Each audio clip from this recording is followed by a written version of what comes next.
Yo, what's going on YouTube? It is your boy GZTV back with another video, and we're here, or a stream. I guess I can't really call it a video, it's a live stream. It's a live broadcast of all the NBA action from Wednesday, January 10th. A lot of really good games on tonight. Can't wait to talk about them. I gotta get this out of the way though. My boy, give me a second. Give me a second.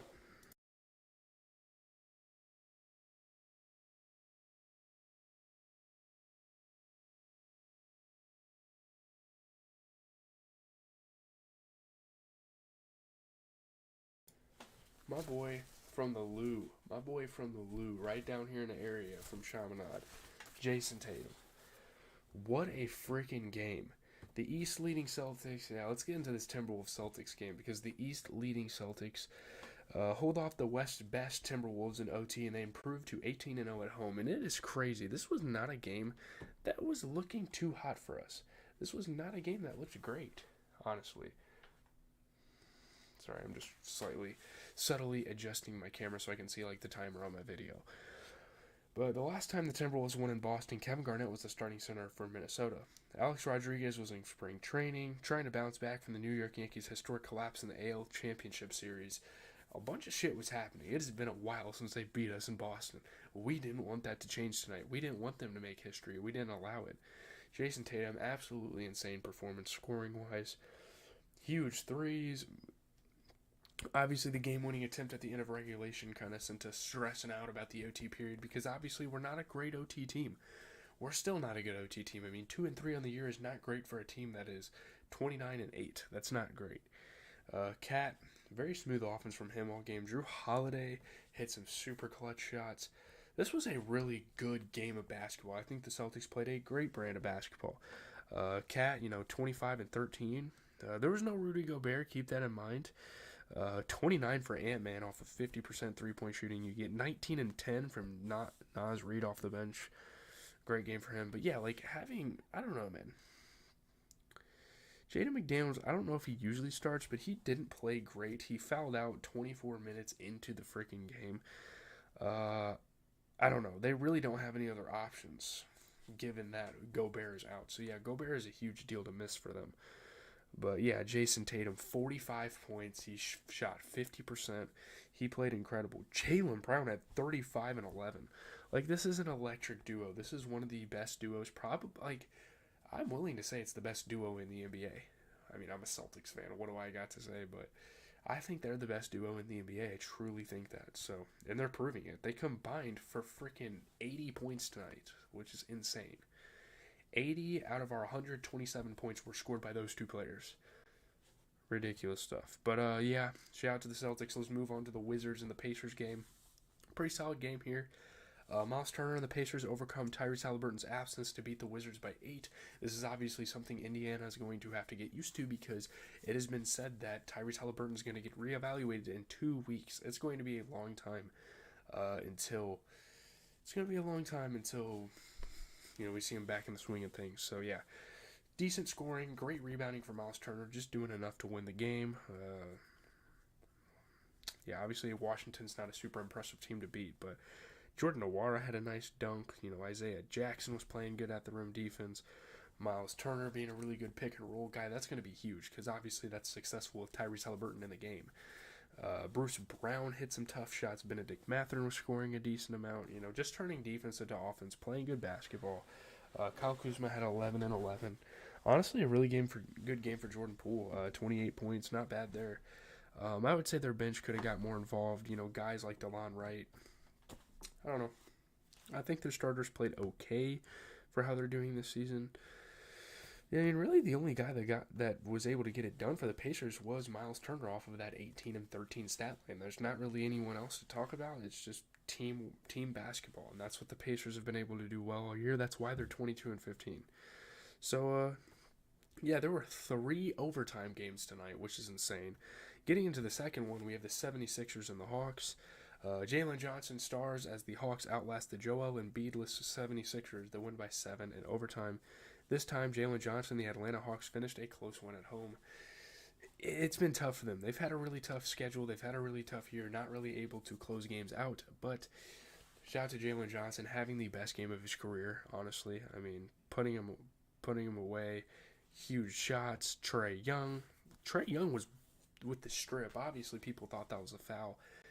It could go either way. I'm not mad if you think it's a foul, but he did strip him. I think, it's just about, why are you bringing the ball way down here?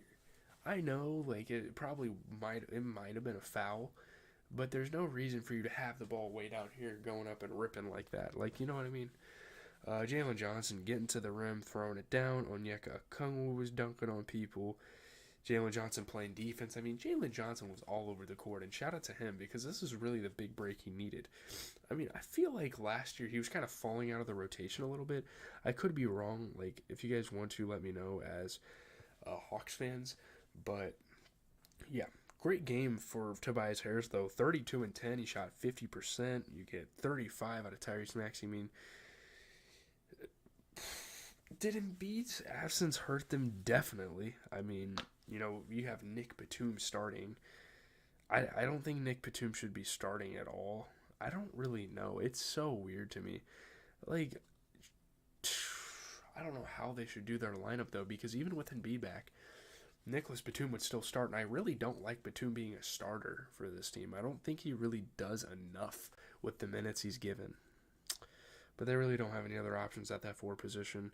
The Hawks, literally every starter played good. I mean, 19 and 11 from Onyeka, shot 70%. 15 and 10 from Saddiq Bey. 25 and 16 for Jalen Johnson. Fantastic game. He shot 75% from three. You get 28 and 11 out of Trae. You get 25 out of DeJounte Murray. That's a tough team to beat, obviously. But no Embiid really hurt them. But yeah, Jalen Johnson, he had 2 blocks on the steal as well, 7 assists. I mean, he was 3 assists away from a triple-double. Played at some absolutely high-level, high-caliber basketball. I hope he keeps it up. I'm rooting for him. I think I have a rookie card of his or something. That's not even why, though. I genuinely like him as a player. I've watched a couple Hawks games this year, and he's played really nice. I like how he plays a lot. So, we have 3 more games. Getting into the Thunder and the Heat. The Thunder continue to prove why they're probably a top 3 team in the NBA. Maybe top 5 if you want to argue. But Shai Gilgeous-Alexander scored 28 points. The Thunder used runs of 17-0 and 13-0 to beat the Heat by 8. It was looking really bad for them at first, but just quick burst, quick offense. The youth on their team allowed them. I'm sorry, I'm talking quiet. It's midnight, and I got people sleeping around me, so I have to kind of be quiet. So if I'm a little muddled, if I'm a little quiet through the mic feedback, it is what it is. You're going to have to deal with it. But yeah, the season is nearing the halfway point. The Oklahoma City Thunder are barely outside of the top spot in the Western Conference. They have looked absolutely phenomenal this year. Chet Holmgren was getting some nice shots and also playing defense. I mean, he's a great two-way player, great rim protector in the NBA. Duncan Robinson was dishing the rock around. Jaime Jaquez hit a couple shots. Bam was dunking on people. But, I mean, Chet, 23 points. He shot 67%. You get J-Dub, 19 and 12, shooting 33% from 3. Shai put up 28. He shot 40% from 3. I mean, this is a really good big 3, and they're starting to kind of establish something there in Oklahoma City. So, it's pretty exciting to watch that. Obviously, Bam Adebayo put up 25 and 11, and you get Jaime putting up 21, shooting 60% from 3, 67% overall.